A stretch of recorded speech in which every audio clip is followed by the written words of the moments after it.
Alright, so here we go. So we're going to update you guys on what's going on, what I got going on now, and what I've been doing.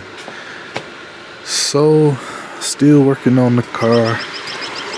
I got the lower control arm out. Well, what I've been doing, I've been kind of painting and touching up the rear end, and I got this fan right here so I can kind of speed dry the paint.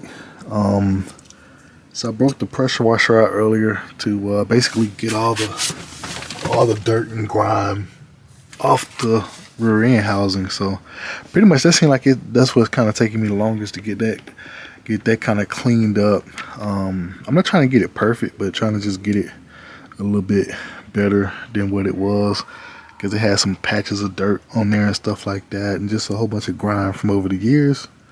I did when I put those springs and stuff in there back in 2018, I did while I had everything apart, I tried to clean it up as best as I could and paint it, but there was still some even though it was most of the housing was painted, it still had a little dirt and grime on there and stuff like that. So I got it looking a lot better now. So I still gotta kind of clean up the other side and paint it, touch the other side up.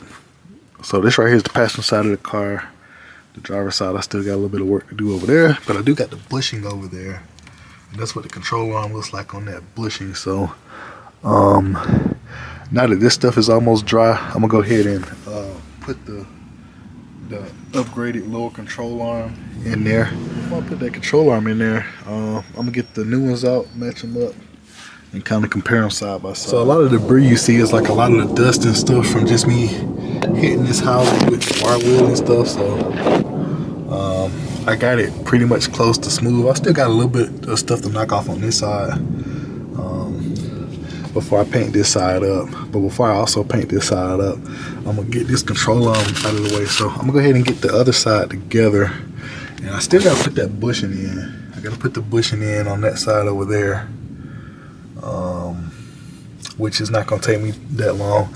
I'm just gonna use the tool that I used earlier to get that knocked out, and then I'm gonna start assembling that side, and then I'm gonna jump back on this side over here. So as you can see, I kind of took some plastic and wrapped up the exhaust in this pipe.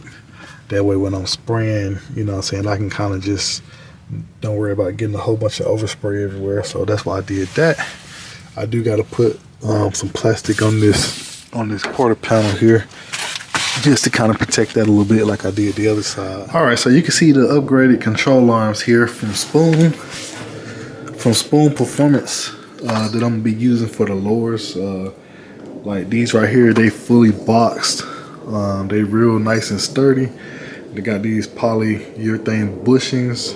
They got the little where you can grease them and everything like that. So those right there, like I said, they fully boxed.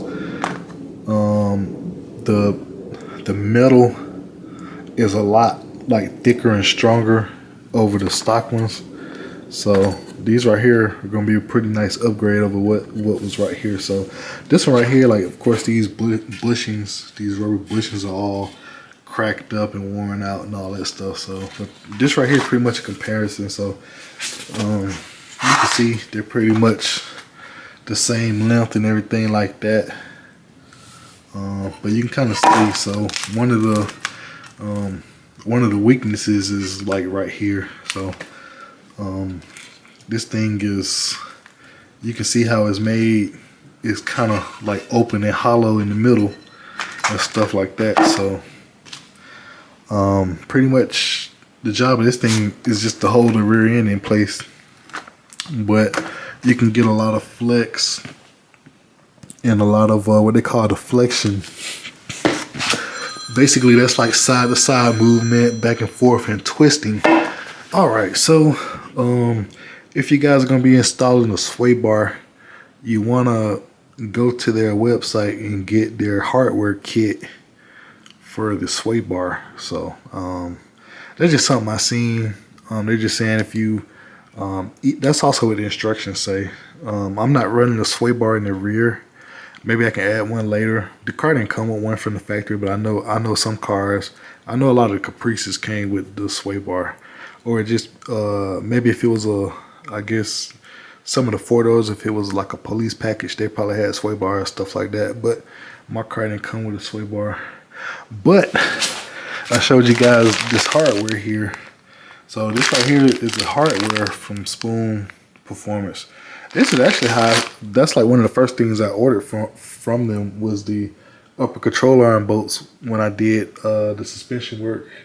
When I put those springs back there in the back, those springs are new. I put those back there around 2018. And I also put those shocks back there. So, but I wanted to find some bolts, but they had upper control arm bolts. So they got I think their upper control arm bolts fits like most B bodies up to even the 96 Impala SS. So they got hardware kits for pretty much all of everything they sell. So I started off ordering that, and then I was just online one day. I think I was on eBay or something, and I was like, oh man, they got control arms too. You know, I was basically like, hey, this is the same company I ordered the hardware from, and I actually got these control arms during the Christmas sale. So they do like I think they do like 15% off at the end of the year around the holidays. So I got those upper adjustable ones, and I got these lower ones. So basically, I've been putting parts to the side, basically ordering little stuff here and there. You know, and I'm getting everything in there. Also doing the rear disc brake conversion while I'm knocking out this suspension stuff. And so I'm just going to continue on. So I think what I'm going to do next is I'm going to go ahead and put that last bushing in on the passenger side. All right, so this right here is the last bushing that I got to put in the rear end housing. So this is it right here. So real simple to put in. I just got to set up my tool. Now, as far as the tool, I just happened to be on their site just trying to look up just to see some pictures and stuff, and try to look up just a little information of how they got these things installed and stuff like that. So they do have stuff like torque spec and stuff like that, just to give you guys like a little bit of some info. Usually when you order stuff from them, you get like they send you an envelope, and it has the instructions in here. So they thank you for buying their product, and they give you I believe this paperwork here is for the lower control arms. Yeah, they pretty much give you paperwork and stuff like that, and a little bit of instructions and what's recommended to how you do it. And you can see right there it's talking about stuff about your sway bar. So but that's pretty much what you get. So and that's the description up here for them. Boxed rear lower control arms, poly bushed 71 through 76 B body. So that's what you get. But what I was gonna say is on these, all right, so they send you this stuff called super lube. So what I do, I just I put a little bit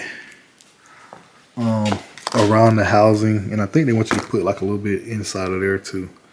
But I just put a little bit around there to help me get it to slide in with the tool. Now, as far as the tool, I really didn't I was on their site the other day. That's pretty much my train of thought while I was going. I was on the site the other day, and I saw that I was looking for some other stuff, but I happened to see that they had the tool they looked like they were using was for what you would use to install ball joints on the front end. So they had some type of tool like that they was using. But before that, I pretty much didn't even look, and that was after I put that first bushing in. So I really didn't look to see what they were using. I was just trying to kind of come up with a way that I can get them in and out. And the only thing I think that would have been close was my my subframe bushing set that I had from the BMW. So I was actually using the BMW subframe tool set to get these in and out, and that's what seemed to work pretty good. I can get them most of the way out with pressing them out with that kit, but I had to get my air hammer, which I got right here in this bag here. So I got my air hammer, and let me see, I used this bit. So once I got it, I would say it was about 60 or 65% of the way out, and it just needed to go maybe another 30 something percent.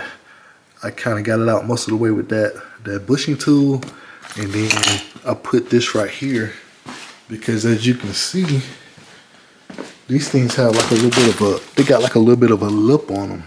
So you can take your air hammer and you can blast them out by using that lip. So that's how I got them out. And you guys already seen how I put them in. So real simple to put these in if you got, you know what I'm saying, a suitable tool. So I'm gonna go ahead and get these in there, then I'm gonna go ahead and start putting this the right side together, and then I'm gonna jump back on the left side. All right, so here we go. So the bushing, I got the bushing on the passenger side. I got the bushing in on the passenger side, so you can see that thing in there looking nice and pretty. So now I'm ready to put the control arm back in, and then I'm gonna put the lower control arm in, and then we're gonna be good to go.